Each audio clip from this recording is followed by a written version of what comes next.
Yo, what is going on, guys? I hope everybody's doing well today, and welcome back to another Bleach Immortal Souls video. In this video, we will be going over Nnoitora Gilga, I believe that's how it is pronounced. But I will be going over whether you should summon or not, just the usual stuff, give my opinion on the character, give my opinion on the summons, whether it's a good time or not, whether it's worth it, and all the normal regular stuff. Now, I did go ahead and summon for him. I only got him for bonds, and I will explain why I only wanted him for bonds. And also, I did upload the gameplay with the summons video if you guys want to check it out.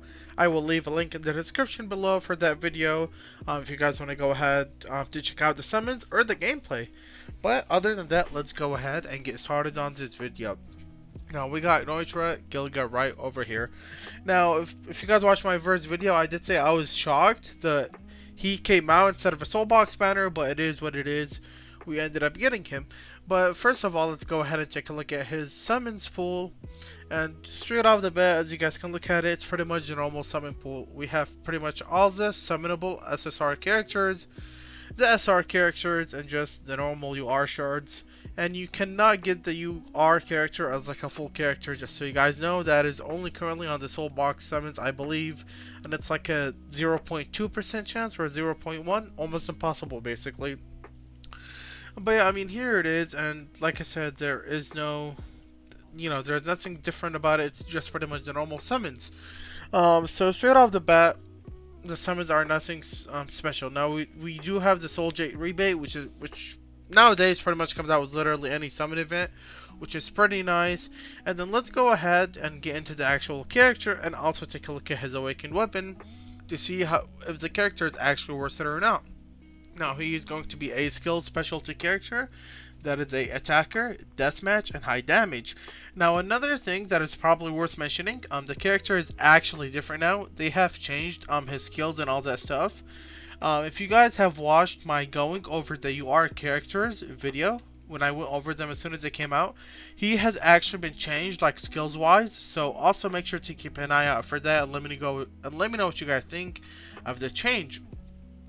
But yeah, let's go ahead and take a look at his bonds. Now, he has one with Kimpachi right here, which gives him 15% HP. He has one with Nail and Zalapora, which gives him another 15% HP. And he got himself here 2 question marks with 15% attack. Now, I would have loved for him to have 2 attacks since he's kind of a damage dealer, but it's all fine. It's not, that crazy. Because right here, he actually has 2 attack links and 1 HP link, so it's, pretty fairly balanced. And then if we go ahead and take a look at his skills, let's go ahead and see what has been changed. Now, the combo skill has not been changed. It's pretty much the same old basic one. Deals damage to a single enemy. Each missing point of health grants damage bonuses. Now, very, very, very basic combo attack right here, or mastery skill as you guys would like to call it. It doesn't also really give much information. Usually at the bottom right here, they give you, they tell you how much the percentages are, but it doesn't tell you anything here. It just deals damage to one enemy doing 170%, and each missing point of health grants damage bonuses, but like I said, we do not know how much each missing point of health gives the damage bonuses. Now if we go ahead and take a look at his rage attack right here, when Nnoitora's life total is above 30%, 8% of his total life will be spent, deals damage to the enemy front row, and deals damage to the target equal to 8% of enemy character's total health, and after weapon awakens, there is a chance to paralyze the targets for 1 round. And his damage is 170%. Now, honestly, looking at this right now, just looking at his master skill and rage skill, I am not very impressed, because so his rage attack, when his life total is above 30%, he spends 8% of his own health, so he's taken away from his health to deal damage to the enemy front row. And and whoever you targeted, he also takes 8% of the total health. Like if they have 100k health, they're gonna take like 8k damage, which is not really anything crazy. And it only does 170% damage. So, honestly, mastery and rage attack for a UR character, I'm honestly not gonna lie, in my opinion, they are a little disappointing because he does not seem to be, I guess you can call it, very broken. I mean, yeah, we'll just have to wait and see until maybe somebody levels him up, because I am not going to be spending my resources on him. Now, deathmatch, which is probably going to be a very, very big change from his original version. So the effect reduction of the ally front row is increased. The first time Nnoitora receives fatal damage, he gains the deathmatch effect for only 1 round.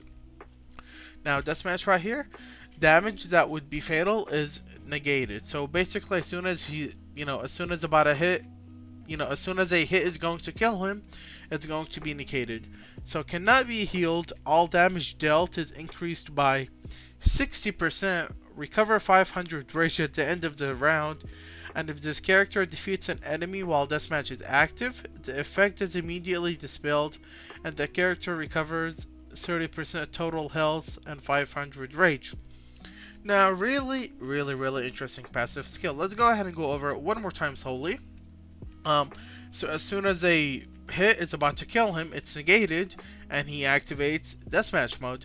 So he cannot be healed during deathmatch mode, it looks like. But all damage he deals is increased by 60%, which is going to be absolutely massive. But at the same time, keep in mind, it is only for 1 turn. He recovers 500 rage, which is obviously a lot, so it can almost guarantee you like a rage next round. And that rage is going to be dealing another 60% damage.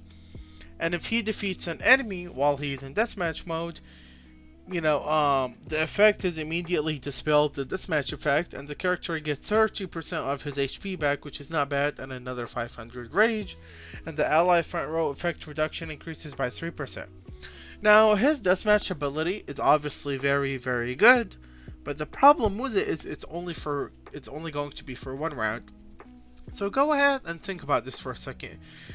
You're going to be spending a lot for our character who has a very fairly basic mastery skill, a pretty basic, in my opinion, rage attack, and a pretty good passive skill actually, but the problem with it is that it's only going to last for 1 round.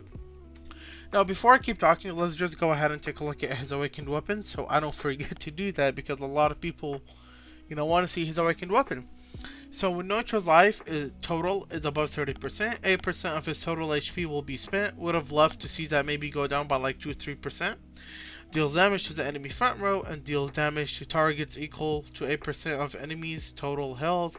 And there's a 20% chance to paralyze the targets for 1 round.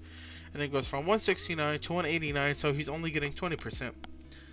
I am so sorry, but in my opinion, this is absolutely horrible.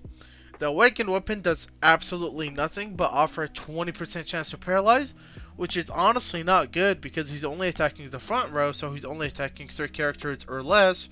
Myri can attack the whole team, and he has like a 28% chance to paralyze with his weapon, and Myri is just an SSR character. And his damage only goes up by 20% as well. Now, honestly, this is just not very good in my opinion at all. I feel like his old kit was way better. Now, if you guys want like a refresher, his old kit was a kit where he's basically invisible for 2 rounds. Now, the character himself was pretty basic, but him being able to go invisible, literally like invincible, to where he cannot die for 2 rounds, was actually a very, very big advantage, and was making up for like how I guess normal his rage and mastery skill are. But now with his new deathmatch, it's not that it's bad, it's really, really freaking good, but it's only for 1 round. And I don't know if you want to spend all of this, Jade's resources for 1 character that's only going to shine for 1 round in my opinion. And that's why I am only getting him for bonds and not a character to use. Not to mention, he's not a soul hall leader now. I'm sorry guys. Now a soul hall leader, now I just made up that term. I don't know if it's actually a real term. But I'm talking about like how, for example, the Resurrection Grimjow is 100% needed to activate the White Tiger Soul Hall. Nnoitora is not even one of those, so you don't really need him. You might need him for bonds like I do, because I need him for my nail bonds right here, which is why I picked him up. But he's not a, he's not a Soul Hall leader. He doesn't offer like really, really good bonds. He does offer 1 for a nail and Nnoitora, which is why I picked him up. But if you're free to play, think about it really hard. Like if you're planning to use Nil, then sure, get him for bonds. If you're not planning to use Nell or Xylopora, which I can see because Xylopora is not very broken, but Nell is pretty good, you might want him. But I mean, overall, as a character, how strong he is, in my opinion, he's not very good. He's an Azure Dragons or Yamamoto, who's way better in my opinion. So you don't really need him. You only need one Azure Dragon character on your team if you're doing like a White Tiger, a Black Tortoise, or a Vermilion Bird Soul Hall. Unless you're doing the actual Azure Dragon Soul Hall, you're going to need 3 Azure Dragons, but if not, you only need 1, and everybody has Yamamoto, so why get Nnoitora? That's, in my opinion, worse than Yamamoto, but that's just my opinion, man. But yeah, another thing, like I said, to look out for is going to be, what's it called, initiative and bonds. Now, if you're free to play, initiative, you probably don't even worry about it because you're free to play. You're never going to be able to pass up the pay-to-win players. So straight off the bat, initiative is kind of erased out for you because it doesn't really matter. Well, I wouldn't say it doesn't really matter. It obviously does matter because you can still compete, you know, like on an initiative level with other free-to-play players. But keep in mind that other player is probably doing the same as you and just saving their jades. Now looking at bonds, he does have an L bond, which is going to be very important in my opinion because L is very good. Xyloporo is also good, but I don't think he's very good. And Nnoitora, I honestly like.